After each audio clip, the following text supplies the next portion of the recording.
Sometimes we have these voices in our head of telling us all these bad things about ourselves. Also start asking yourself, where is that voice coming from? Because it's not your voice. No one was born thinking that they weren't good enough, or they weren't lovable or worthy, or that they were stupid. No one was born thinking that. That's coming from somewhere, whether it's coming from society or parents or teachers or community, whatever it is, that came from somewhere that's not you.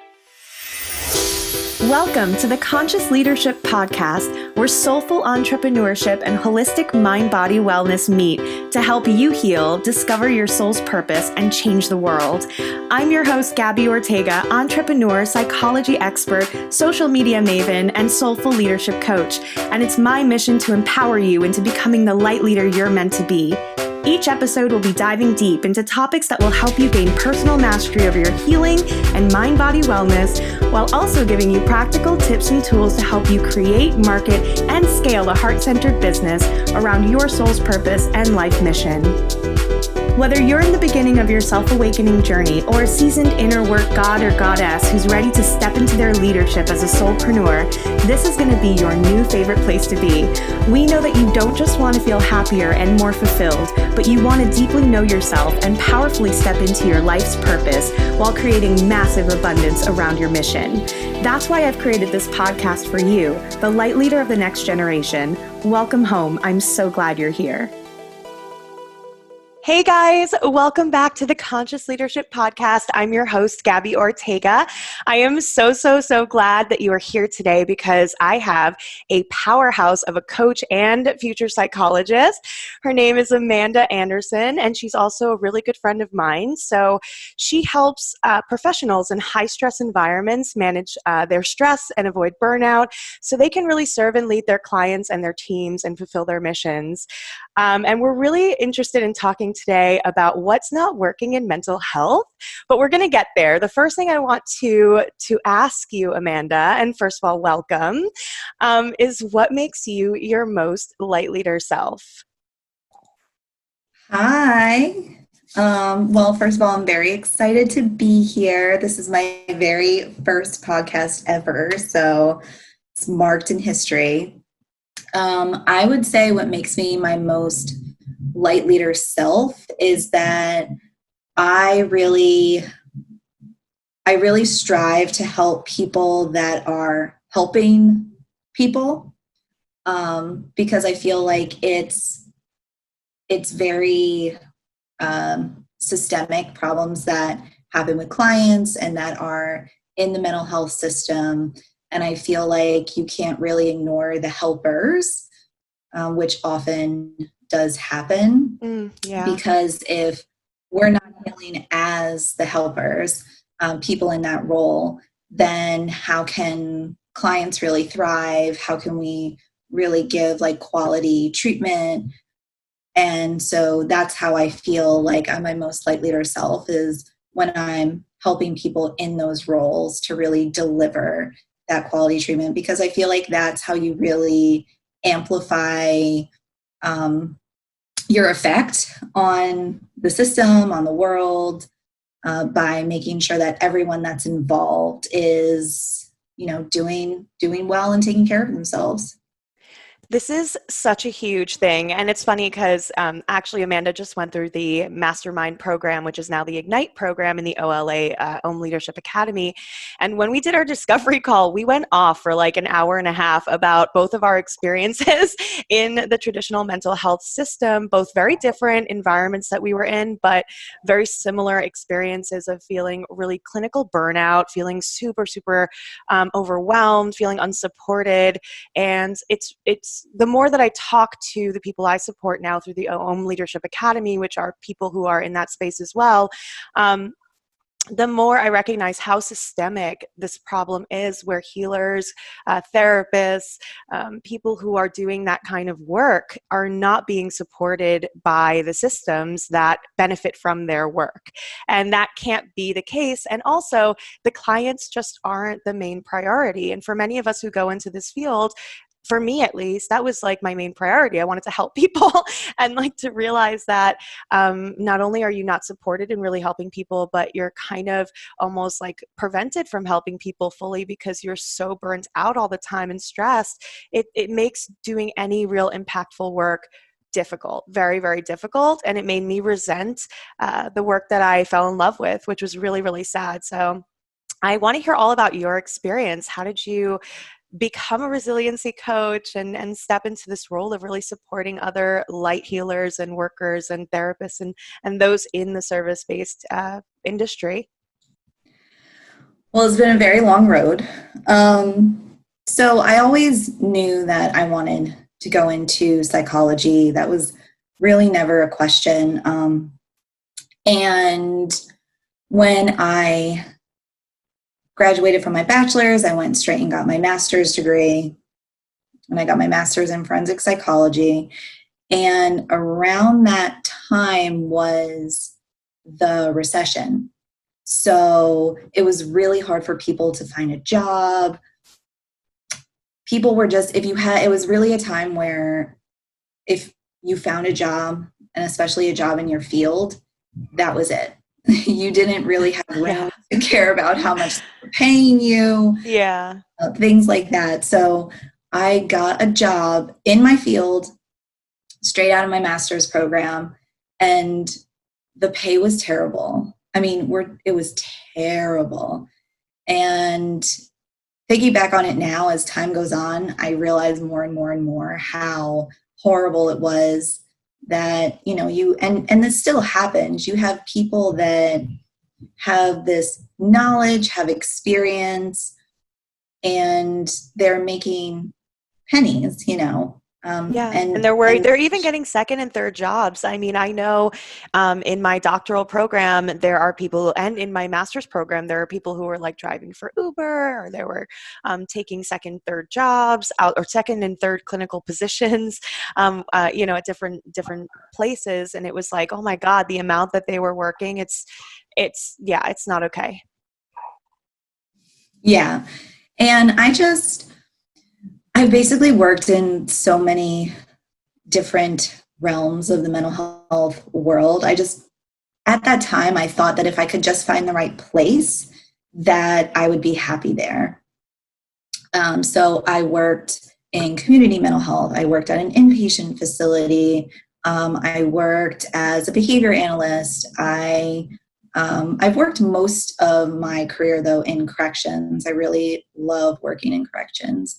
And I just kept thinking, well, I'll just find another place. And then I started and so I felt like going back and getting my doctorate, that would give me some more autonomy, giving me some more opportunities.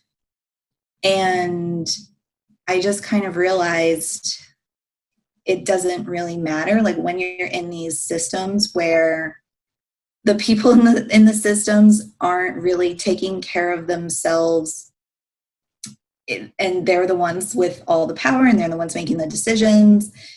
And I would think, well, if I get into administration, then I'll really be able to make a difference. But it's very political, and still, like, you're very much a middleman with no real power, no real ability to cultivate creativity or innovation. And so finally I was like, let me do something different. And you were really somebody that inspired me, because I saw what you were doing, and you were doing it on your own, and you were kind of living by your own philosophy and rules. And I was like, I want to do that. And so that's how I ended up in the OM Leadership Academy Mastermind. And it's really just opened up my eyes to, it's just made me appreciate the little things, just like having autonomy with your schedule. If you're feeling overly stressed or like you need a break, you can just not start working until 10 o'clock in the morning if you want to, or you can stop early. Like, you really can just listen to yourself and listen to your needs and listen to your body. And you just work so much better that way, so much more efficiently that way. And, your mind works better. Yeah. Oh my God. I love that you said that. I so appreciate that. And it's so important to me that, especially someone who has a background where I experienced trauma, it was really important to be able to create a career around the healing, around what works for me. And I think everybody, if we were able to create sustainable businesses around what works for us, we would all be a lot better off, I think. But it's fascinating. First of all, I would love for you to tell us about your experience in corrections. That's so unique. I think you're the only person I know in my field right now that has worked in corrections. So can you tell us about what that experience is like and what you did, and maybe some experiences, if you could share, that you were like, whoa, I don't know, but like if this is good or not? Yeah, definitely. So I love working in corrections. I love working with the inmate population. I've worked mostly with men, but I have worked a little bit with women too. And it's not for everybody. You go into a building, it's the ambiance is not really all that positive. There's no windows. I can imagine. There's no sunshine.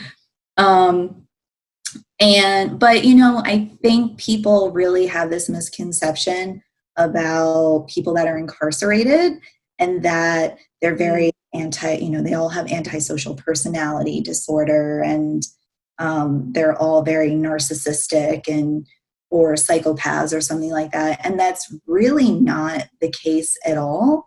They're really not any different than, at least in my experience working with people in the community. It's just that the way that their trauma has kind of manifested has been very behavioral and impulsive, or they've become addicted to substances, and because of their addiction, certain things happened. And so it's very difficult, because you also have to consider who else is working in corrections. So you've got the inmates, you've got correctional officers, anybody related to security, and you've got the healthcare workers. So the people in the medical department, the counselors, the social workers, clinicians, psychologists, psychiatrists, doctors, all those folks.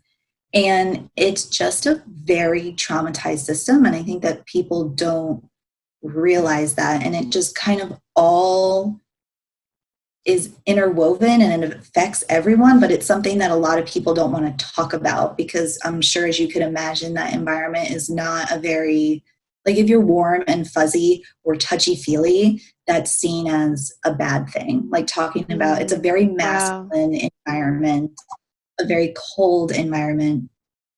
And even among correctional officers, people think of them as kind of in a bad light. They have a bad reputation. And it's sad, because a lot of those behaviors that are negative, a lot of even those folks come in with, believe it or not, kind of a desire to help. They think they're going to be helpful, and then they just kind of get exposed to this very negative environment where they don't have a lot of support. They don't have a lot of autonomy.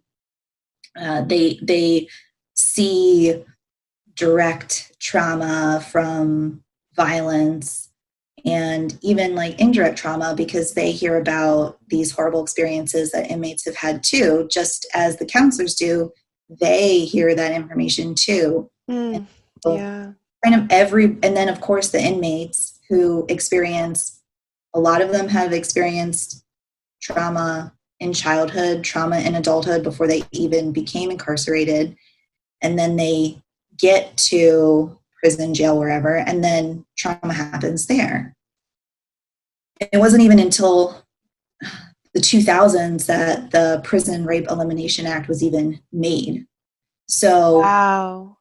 Yeah. Can you tell us what that is for those of us who don't know that? So basically, it's just it's an act where so it was brought into law where prisoners have rights in terms of not being raped. I mean, it sounds crazy, but absolutely insane. But that's the traumatized prison industrial complex that is just so fucking toxic. yeah, It's like ruining lives, it, ruining. Yeah. it just used to kind of be thought of as something that, you know, was probably going to happen, and you didn't have anyone to reach out to or help. So now it's, you know, because of the Prison Rape Elimination Act, like you can call PREA, you can report it. There's like numbers painted on the wall. So, you know, so it's an outside entity from the facility that you would be in, because, you know, obviously if it was inside, there's a conflict of interest there and you can't really trust that that's going to get taken care of appropriately. But, you know, so there's so much, and then there's in one place, and then that's not even including the healthcare professionals that we don't even know how it affects them. At least with correctional officers and inmates, there's a lot of research on how trauma affects those populations. For healthcare workers, there's really nothing unique, like research unique to them. I'm so glad you brought this up, because something that really, really upset me during my process when I was doing my clinical work as a therapist, as an intern, was that I felt like there was this complete erasure of healthcare workers and like therapists and all kinds of healthcare workers, and the stress that they go through being on the front lines of, you know, people suffering. And there are like people who are paramedics and nurses and doctors and, you know, emergency healthcare workers and therapists and even, you know, coaches who work with people who have dealt with trauma. There's a wide range of people that are on the front lines of this, who are in the healthcare field, who are taking care of so many people, but no one's taking care of the caretakers. And if we just use and abuse our healthcare workers and our light workers and our healers, we're just going to burn everybody out. And before you know it, there will be nobody left to hold space for anybody else. So we have to have a better system. And we have to really understand that the value of the work that we do is like there is no number you could put on it. The fact that we are there to help people transform, to help them walk through their shadows and their most deepest, darkest pain, you know, the things that we do for others, I'm talking more from the realm of holding space as a coach or a therapist. But, you know, if you're looking at literal body parts that have been blown apart and you're a paramedic and you're, you know, wheeling someone into an ambulance and making sure they don't die, you know, that's trauma. So where's the aftercare for us? Where is the support for us? And like, am I the only one in the room that notices this? And that is, yes, and yes. Like, and the horrible part is that we're conditioned to not think that way. We're conditioned to just deal with it because you're supposed to, I guess. And, you know, you're supposed to be the strong one, the one that holds space for everybody. You guys are supposed to be the ones that know how to deal with these issues. So why would you need that kind of, you know, time or space or whatever? And we're just kind of expected to take on, and that's the thing, we're expected to take on more and more and more. And that's what's really frustrating, is that it really, in those environments, it feels like it never ends. It just feels like things are constantly being thrown at you. And it's not even the client work. That is the thing that's the most frustrating, is that being in those environments, you're working with people with trauma, personality disorders. You're working with people that are violent sometimes. And the clients are not even the biggest issue for why, at least for me, I'll speak for me, of why. Yeah, I have to agree with you on there for sure, 100%. That for me, it's the clients are not the biggest problem. They never were. Actually, that's where I find my joy. Yes, exactly. It's the bullshit that you deal with on a daily basis. It is such the bullshit, you guys. Oh my God, if you're listening to this, there are people right now shaking their heads that are like, oh my God. Yes, it's all the other bullshit. It's the fact that you have to do, a report for everything. You have to do a report over here and a report over here, and they both say the same thing, but you got to do them both because somebody up in the higher level just wants it that way just because it checks off a box somewhere. And that kind of stuff happens all the time. And so you spend, and it's very distracting, like energetically, it's very distracting because then you start to stress out about all the paperwork, all the other stuff. And it becomes very hard sometimes to focus on just sitting with that person and doing your job. So, they're always trying to fit 10 pounds of crap in a 5-pound bag. And really, in a nutshell, that's what's wrong with the system.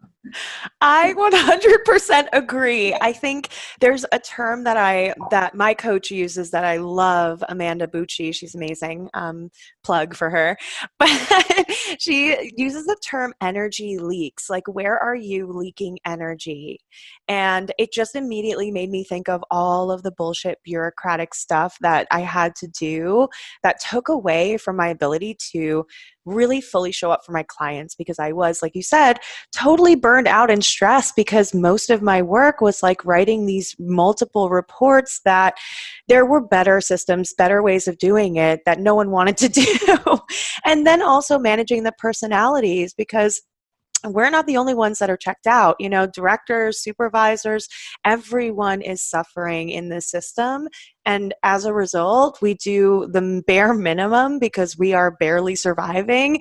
And then the clients get the bare minimum because we just don't have anything else left to give. And that's so sad to me because there are a million different kinds of professions that make tons and tons of money that I'm like, what are you really doing to help humanity, to, do something meaningful, have an impact in this world, to make that kind of money? And it just frustrates me that we aren't supported financially. And then because we aren't supported financially, it leads to a whole bunch of problems around burnout and around being stressed about bills. And then we also have no support, because the system itself is actually built totally fucked up and with so many convoluted steps that end up, for me, I built so much resentment for showing up to the clinic I was interning for. And then when I graduated and I went to go search for jobs that were paying, I was like, oh yeah, this is going to be fine. I suffered for 2 years seeing clients for free, and doing 80 hours of paperwork because now I'm finally going to be able to support myself and pay rent and not be worried about, not having enough money at the end of the day to pay bills or to eat or whatever it is that I needed to do. Like I was as a student working 3 jobs, trying to make things work. And I went as a master's level, intern looking for jobs and associateship positions. And I was floored. I was still working as an executive assistant at the time. And when I was working as an assistant, I was actually making way more, doing really nothing, sitting at a desk and answering phone calls and taking some notes, than I was looking at being offered at any of these internship positions. And I'm talking like $8 an hour for a master's level graduated clinician holding space for someone who is really vulnerable and in need of therapy and support. And I'm like, what? Like, I waited tables and I could make more. I could stay at my job and make more. What did I just do for the last 2 years, and change? Like, why did I do any of this? And it was so disheartening, and that sucks because it was like, it took the wind right out of my sails. It totally, I landed on my butt after I graduated and I was like, I can't do this. I cannot continue to feel like just, a usable cog in the system that they don't really care about. And that's not why I signed up for this. It's really funny because I was talking so right now I'm in my internship year of my doctorate, and a lot of people probably don't know this, but when you go to internship, you've done all of your classes, you've done your comprehensive exam that you had to pass on all the information that you learned for 4 years, and you get paid an extremely small amount of money. And so we were joking about how you get paid the same amount that you would as a cashier at a fast food restaurant, which is not an exaggeration. And then we were joking about how in some states we actually get, like New York City, we would actually get paid less than you would as a cashier working in that state. Like it's just insanity. That's like insanity. When did we come up with this rule that this was okay to do? And then how I can think of a million better ways where everybody wins in terms of how we can figure out how to support both the people that we are here to serve and each other. There should be a better way. There should be a much easier way. And I think that's why I went into coaching. And I think that's why you also were I'm really I'm thinking about this as well, because there is a lot more freedom to create the kind of impact that you specifically, uniquely want to create for you that means something for you, and based on who you want to help and the mission that you have in this world. So yeah, really interesting. I'm so glad we're having this conversation. There are a lot of clinicians, I think, who are listening or people thinking about getting into the traditional field. And this is not to say that traditional mental health is not a good thing to go towards. I am so grateful for my education. I picked a school that was super aligned with the kind of education I wanted to have, which was really, really progressive and open and forward thinking. And for me, that really worked. It was really when I got into the actual industrial mental health system that it was a totally different, night and day, totally different experience than what I guess I had anticipated from such a wonderful master's program where we theoretically talked about what it would be like to work in the field. Yeah, and in coaching, it's a totally different client. And I honestly feel like I will always do both, but the mental health system really, no matter what happens, with people that are in coaching and things like that, it's important that the mental health system be changed and altered, because those are clients that need quality care, that really I feel like in coaching, I bring such a different energy to the table because I feel like I'm able to be creative how I want to be creative and individualize what I'm doing with that person and take time for myself, having things like a morning routine so that I have energy and I can hold that space and I can come with a rested and creative mind.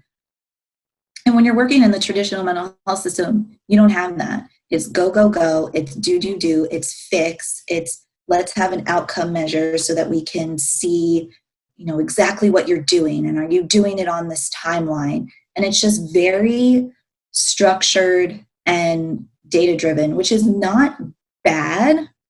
It's not bad to have data to support what you're doing, to see how things are happening.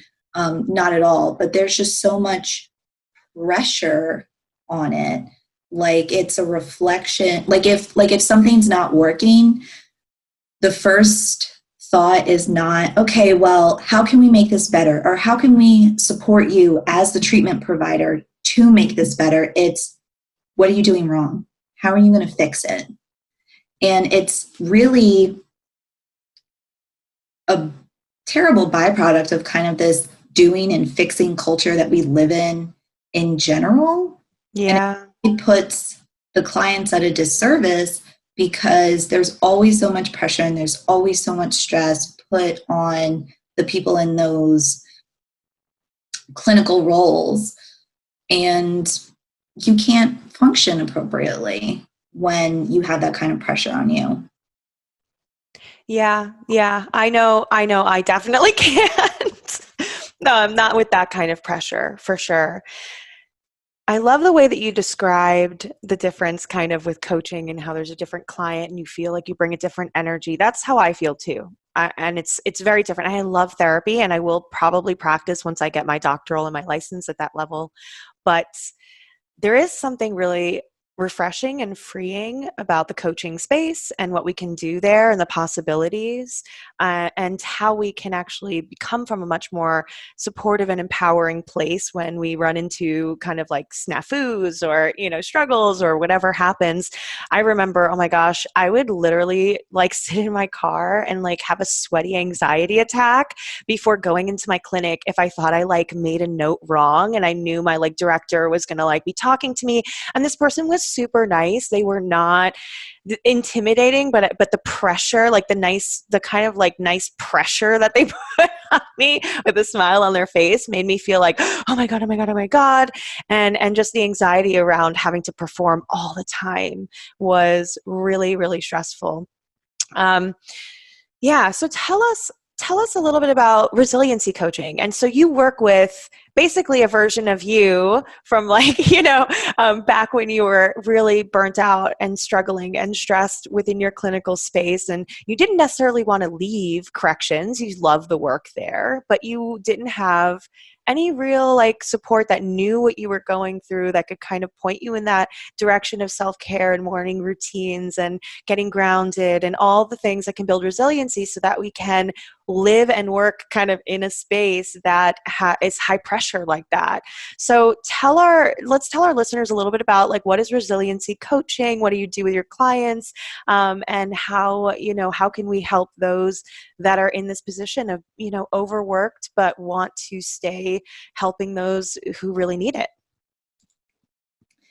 So I think it's important to first kind of make a working definition of what resiliency is. So resilience is basically the ability to successfully adapt in adverse or difficult situations. And it really involves having the capacity to use coping skills when you're faced with barriers or limited resources, which is often a problem in these environments. So as a resiliency coach, my intention is to help people thrive in these, I call them traumatized systems, because I feel like in a lot of these systems, it's not just the client or these people or those people, it's really everybody in the system. And in doing that, combat burnout and really just take care of yourself and realize your worth. I love that. Yeah, I love that so much. And it's, oh my God, this is like who I needed when I was in my clinical internship. Oh man. And I think also speaking to kind of the larger audience, if you come from an oppressed minority system or an oppressed group, or a low socioeconomic area, or poverty or any kind of thing like that, resilience is huge. Resilience is something that it doesn't cost money to do. You can do it for free. There are so many practices and we're going to give you a few today, but resilience is what can be the buffer between you and your stressful environment, your traumatizing environment, whatever that might look like for you. If you have a family that is suffering with mental illness or substance abuse and you're in the household with them, and you're witnessing a lot of stuff happening, that can be very traumatizing. There's so many different scenarios, but that resilience is like this almost like magical invisible bubble that allows us to kind of let things bounce off us more rather than absorb and fester within us. And I think that when we don't have that bubble, which we don't, no one really teaches us how to do that. Like no one actually like taught me how to do that until I Googled it and like got a therapist and I was like, I really need to work on this.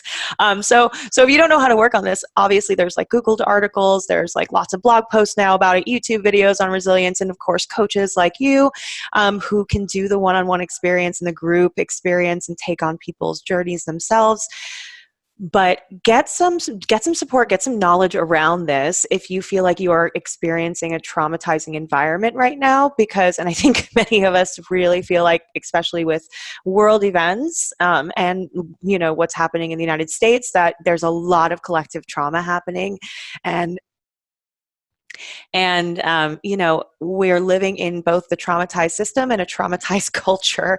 So you guys, this applies to everybody, really. I know you work with this specific Yes. population, but we are all living through this traumatized culture, and we are all traumatized at different levels. So, it's really important that we learn this skill. So can you teach us maybe, or tell us about, I don't know, like an exercise or something that people can do to get started on their resilience journey?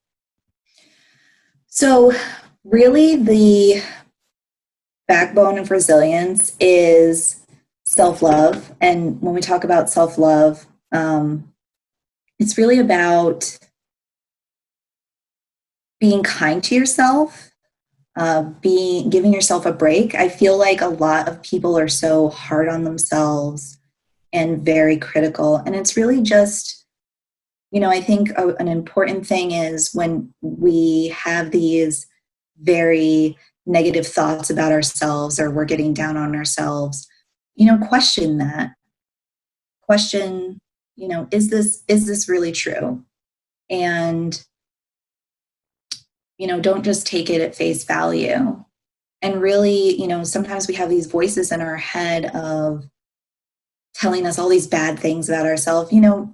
Also start asking yourself, where is that voice coming from? Because it's not your voice. No one was born thinking that they weren't good enough, or they weren't lovable or worthy, or that they were stupid. No one was born thinking that. That's coming from somewhere, whether it's coming from society or parents or teachers or community, whatever it is, that came from somewhere that's not you. So just starting to question things a little bit more and getting to know yourself and taking care of yourself, asking yourself, what is important to me? Because when you really understand what you value and what's important to you, then you can start looking at, are my behaviors reflecting that? Because the more of what's going on in your external world lines up with what's important to you on the inside, the happier and more content you're going to be. When how you feel about things on the inside is totally different from what is actually going on in your world, that's when we start feeling like, we're crazy, or we feel stuck, or that things Mm-hmm. are just going Yep. right, or, like things really have to, things have to be aligned. And you have to really start just having conversations with yourself, is really what it comes down to about all of these different things. Because I think a lot of times we ignore ourselves, and there's been so many horrible things about this pandemic, but I think one silver lining is that it's given more opportunities for quietness, so that people can think about these things, where before there were endless distractions. Yeah, I totally agree with that. While we are all kind of facing this collective awakening, and all of us are really looking at our shadows, many of us are, it's just this beautiful opportunity as well to like cut to the chase and get the shit done so we can move on and be happy. And it's really, I love the way you describe that, because really what you mentioned, it's alignment. And we talk about what is alignment. We talk about alignment all the time. I talk about it on my Instagram. You talk about it. Friends I know talk about it. It's now becoming kind of popularized. And I think like we're losing a little bit of the meaning of what is aligned. Aligned isn't like, oh, I'm going to go out and get like a green juice and then like go for a walk. And maybe that is aligned for you, but what is actually the definition of alignment, right? So what it really is make yourself two lists. This is what I tell my clients to do. Make yourself two lists, right? After you listen to this podcast. One list is a hell yeah list. And make a hell yeah list for like all the different areas of your life: personal, career, relationships, friendships, spirituality, personal, your personal development, your own personal journey. what are the things in your life that you value? What are the things that you're like, hell yeah, like I want that, you know what I mean? So make that list for yourself and don't hold back. And then make yourself a separate list, which is a hell no.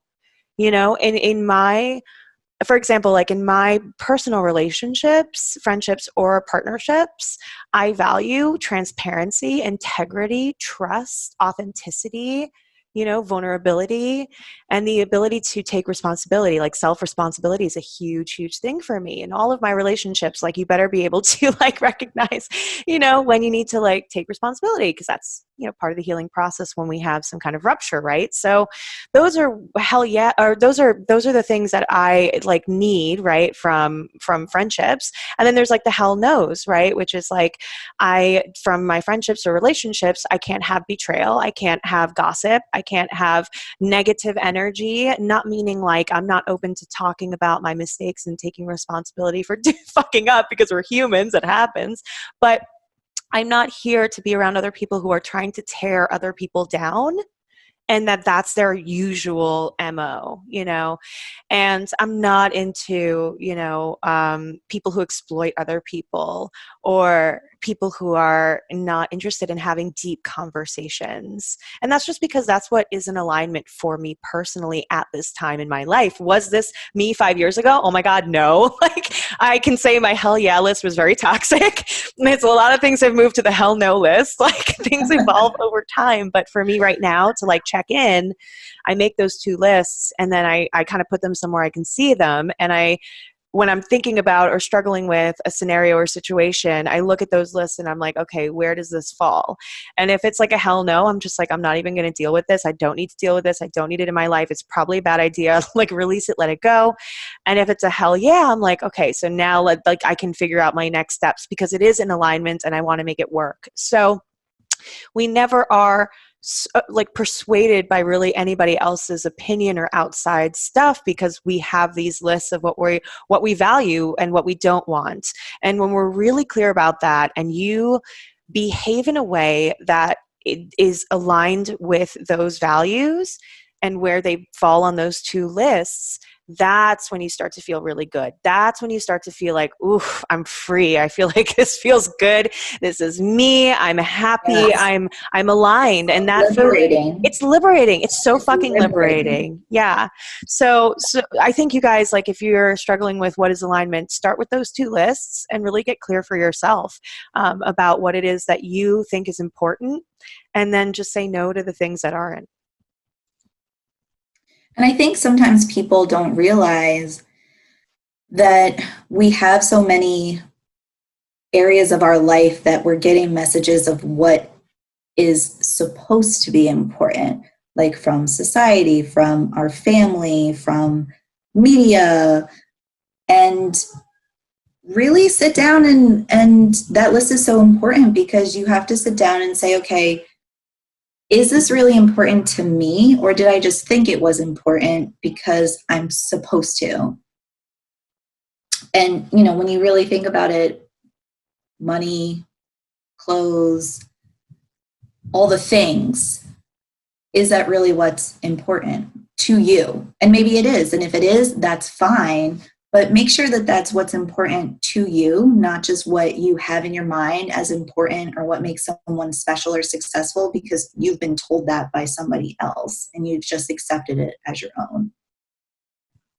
Oh my God, I love that. And it goes back to what you're saying. Question everything, you guys. I talk about subconscious programming. I talk about how, like, when you're a kid, you are really programmed. Your brain is programmed with a belief system based on your early experiences and your family and culture. Ask yourself what belongs to you and what doesn't. And you'll know what belongs to you because it feels good, it feels right, and it sits well in your body.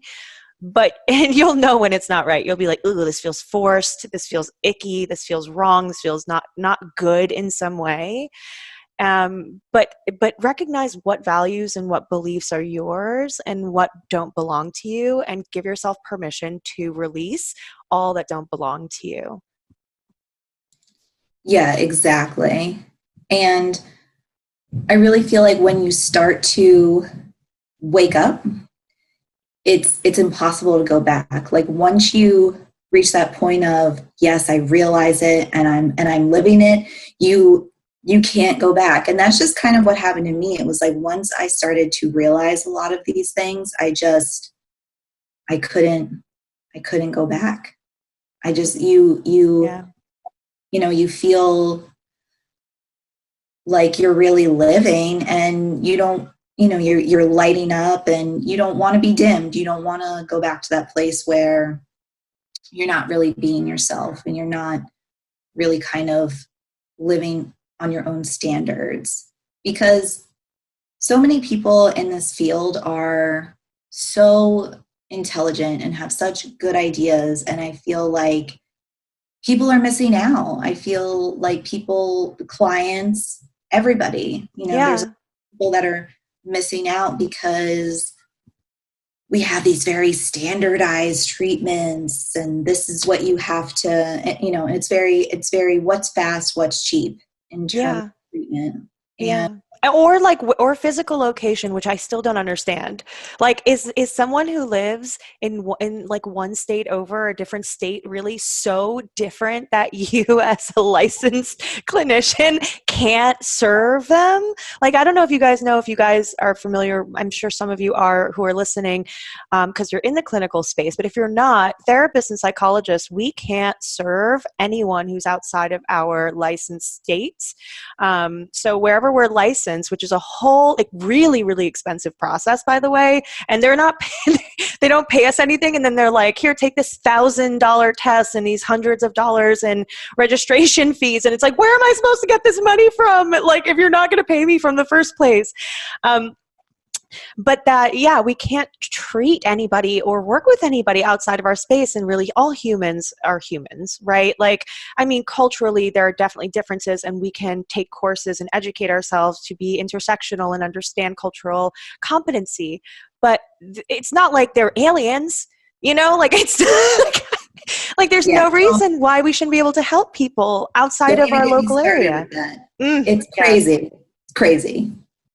And it's totally unnecessary. And it's, I feel like the people kind of at the top, the ones that make all the rules, I feel like in so many ways they mean well and they want to help, but I feel like because there is such a fix it mentality around things, like especially around treatment, that people want to make all these very specific rules and regulations and standards of what you can do and what you can't do, because there's some fear there that we have to be doing something, because if we're not doing something and we don't see results, then something bad is happening. And things just don't always happen that quickly in treatment, and things don't always have to be, because think about it, like in coaching, it was really insane to me that there's not this huge regulating body that's following around all the coaches, looking at everything they're doing. And from my background of psychology, you've kind of been brainwashed to follow these rules. And rules are not bad. Standards are not bad. It's good. But it gets to a point where they really want to make you afraid. And that's not good. It's intimidation and keeping us in scarcity so that we're so busy struggling to survive that we can't possibly affect change within the systems. Because if we are working 80 hours a week and we're stressed about our bills because we're not making enough, and then our clients are suffering because we're burnt out and not able to hold space adequately for them or provide the tools and resources that we want to, like, all of it just leads to catastrophe. And so it's really, we have to do better, but we can't do it from the inside unless we're splitting off and, I guess, doing private practice, which a lot of people end up doing, because that's really where you can survive and make a good living and pay off your student debt. Because you guys, we go through hundreds of thousands of dollars in student debt to be able to get these degrees. So we are struggling for years after. I know my mom told me it took her like 25 years to pay off her student loans when she got her doctoral. And that's like typical. So there has to be a better way. And if they keep us really burnt out, then of course we can't have the energy to think of new ways of doing things. But if we can remove that whole, I mean, it's not like removing standards and ethics or anything, but just like removing the kind of bullshit like we're talking about, then we can really affect change in a much more efficient and client-centered way. And that's my opinion. And I remember one time you talked to us about in our mastermind about how, and it really resonated with me, about how powerful we really are. And it's like certain groups of people don't want us to realize how powerful we are. Yep. Yep. It's scary, I think there's people that don't have proper intentions or lead with a business foot or with a money foot, instead of leading with, we need to help people, and it's about the clients, and it's about the quality of what we're doing, and it's about helping. And that is the foot that should be led with, but that's not always how it is. And when it's about money first and people second or even third, sometimes it's just not going to work. And I think that's the problem that happens the majority of the time, in terms of what kind of treatments are being given, how much staff you have. Staff are always turning over and having to be retrained. And it's because people are getting burnt out, and especially when you're working with more difficult populations, like in corrections or like serious mental illness or an inpatient facility or something like that. That's where you need to take care of those clinicians and healthcare workers the most, because they really are what's making the system work. They're really what's making a difference in people's lives. But they're just kind of expected to just do your job. And if it's hard, that's tough. Get over it. We'll get a replacement. It's so ridiculous. Yeah, you're replaceable. Yeah, and I would even argue that the system does work. The system works. The system works exactly the way it's supposed to, and it benefits exactly who it's supposed to benefit, the people who created it, the people who make the most money, insurance companies, different facilities, people in charge. So I would argue that it actually works well for the people and it benefits those people, but it doesn't work well for the clients, for the clinicians, and for the actual, what the purpose should be, which is like wanting to help and heal and serve and elevate the world by, helping who we can help. And that is where we find a lot of just so much. It's broken. The whole system is broken. So we're going to write a new one. We're going to create a whole new one because we know what we're doing. Yes, exactly. I agree with you 100% with everything you just said. It is so true. It is so true.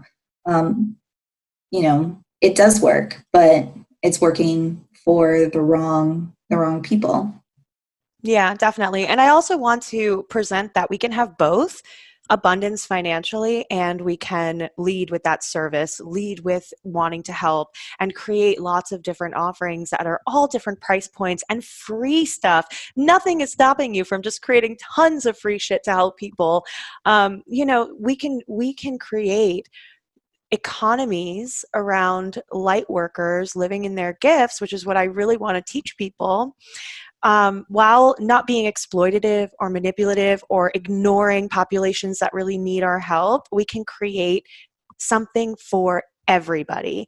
And that is my mission, is to teach you guys how to do that so that you can not just take care of yourselves and really find a life that feels so fulfilled and abundant and just joyous, but that you also can help everybody that you really got into this to help, which is usually people who are really dealing with a lot and maybe can't afford a really high ticket package. Does it mean that you don't have one? No, because there are people who do want that, but it allows you then to have the time, the space, the creative energy to take care of yourself, fill your cup, and then create more offerings and more free things that are more accessible. So you can create a range of things. You can have it all, and you don't have to be weird about it or feel icky about it, because it can lead, you can lead with service, and you can lead with that wanting to, that client centeredness, that wanting to help others. So yeah, that's what we're trying to do here, guys. So thank you for listening to this. Any last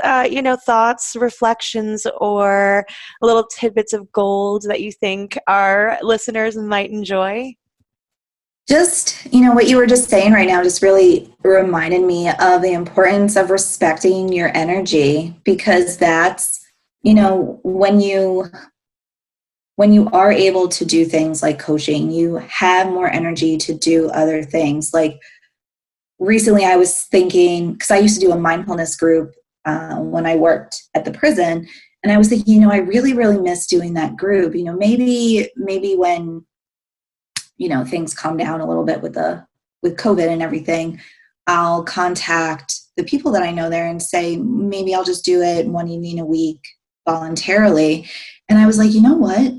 I would have never, ever even dreamed of doing that in the past, because I would have been so tired, so drained, and I would have had no energy to do anything extra. And that's really what this provides you, is you are in control of your energy and how you want to use it. So you have more choices and more options and more abilities to give back in ways that you want to give back. So it's just, respect your energy. Oh, yes. I could not back that up more. Respect your energy, man. Your energy is sacred. And when you respect your energy, it frees you up to provide so much more value for people and to impact the world in a much bigger way. And it actually feels way easier, which is, it's going to feel, that's the part that also a lot of, my students in the program experience, this should not be this easy, and it should be. No, it should be. You should be able to do it all and create this life for yourself that you dream about, while also providing help to people who need it. So I'm so grateful for you. Thank you so much for your wisdom and your time and your energy. And I just love you. And so if you guys would like to learn more about her resilience coaching, or about her Instagram, tell us, Amanda, where we can find you and how we can work with you. So the easiest way, the most direct way, is just to go to my Instagram page. It's the Healing Place Coaching, the.healing.place.coaching. And I have a link in my bio to my application, my website. Definitely check out my website. It was a labor of love. It's so good. It's hard making websites, so just go look at it. Just go for 5 minutes. Give her a little compliment in her DMs. Please let her know what you think. Oh yeah, that would be awesome. But yeah, just find me on Instagram. I'm on Instagram and Facebook. In all honesty, Instagram is really the best way to learn about me, get in contact with me. But yeah, I love talking to people. I always love it when people are supportive and send me love. So don't be shy. Send me a DM when you're just saying hi. So yeah. Amazing. Yeah. And if you took away anything from this episode, tag us, put a story up, let us know, shoot us a DM. We would love to connect with you guys, because we're here to, support you as you embark on your own journeys, or as you're in the midst of them in, your inner journeys and your conscious business journeys. So thank you again, Amanda. We will put in the show notes for all y'all her Instagram handle, her website, and she is currently taking clients. So if you are interested in getting some resilience coaching, if you work in a high stress environment, hospitals, healthcare settings, corrections, anything where you feel super stressed, give her a call. She's going to teach you how to deal with it. So thank you so much, Amanda. You are so welcome. Thank you guys so much for joining me for another episode of the Conscious Leadership Podcast. I am so excited that you're here and that we are growing together. If there was anything that you took away from today's episode, I would love to hear about it. Take a screenshot, tag me with what you took away, and we will repost you. And if you are interested in leaving us a review on iTunes, we are going to give you a free copy of my Subconscious Reprogramming Workbook. It is an incredible workbook that helps you work through all of the deep programming that happened during childhood that might be holding you back in your life today. So super valuable. This is a $75 workbook. I am willing to just send it to you for free because I would love to hear your feedback on iTunes reviews. So shoot us a review, take a screenshot, and DM us with a screenshot of your review, and we will send you a free copy. The Light Leader community calls are also up and running. I'm so excited to be providing a completely free space for all of you guys to come connect, learn, grow, and step into your light leadership. These calls are every other Thursday at 5 p.m. Pacific, 8 p.m. Eastern, and I will be dropping the Zoom link in my emails for my email list. So if you are not already on the email list, head on over to my page at om_therapy_coaching on Instagram and click the link in my bio to sign up for the email list. You will be on the list for all of these community calls. You can pop in whenever you'd like, ask us questions, and we'll also be providing trainings to help you do all the deep inner work to step into your leadership and also the practical stuff to help you set up a business. It's going to be amazing. So come join us for that. The first call is going to be this Thursday, August 20th, and every other Thursday moving forward. And lastly, we have the OLA Ignite program. Yes! This is going to be launching its second round 2.0 coming up September 1st. So September 1st, we're opening the doors for enrollment, and October 1st, we begin the next round. So I'm super excited. All of my light leaders who went through this round just found tremendous success, financial freedom, personal freedom, confidence, and they're just changing the world in such unique ways that are so aligned with who they are as human beings and as soul leaders that it's just amazing to watch it happen. And I'm just so excited to provide this container and support for you. There are going to be guest coaches, OM-specific co-coaches, me, a 12-week online course, group calls twice a month, one-to-one call support, and it's just a constant hype up. So come join us. If you are a female light leader, I am calling on you to join our community. So we launch enrollment September 1st. Keep an eye out and we will keep you updated with all the latest. Thank you again for joining me. I am so happy to connect with you, and keep coming back and letting your powerful light leader shine. We love you, we see you, we need you, and we honor you.